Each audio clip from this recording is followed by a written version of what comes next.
An East Texas congressman is joining the call for Texas to be reimbursed for money spent during the Biden administration. East Texas News' Michael Richardson reports on what Congressman Nathaniel Moran is asking for and how a Smith County party chair is reacting. We were actually funding the defense of the entire nation. Representative Nathaniel Moran says Texas should be reimbursed for costs relating to immigration enforcement during the Biden administration, a time when migrant encounters hit record highs.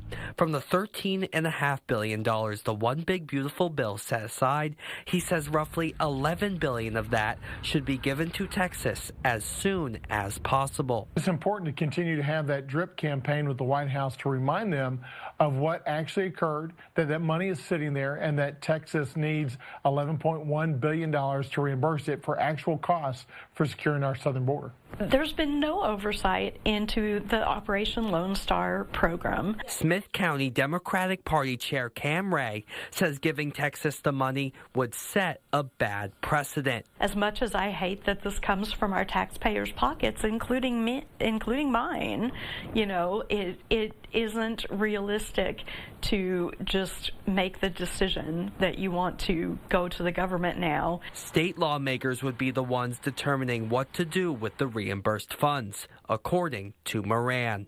Michael Richardson, East Texas News Weekend. Senators John Cornyn and Ted Cruz have also called for Texas to be reimbursed.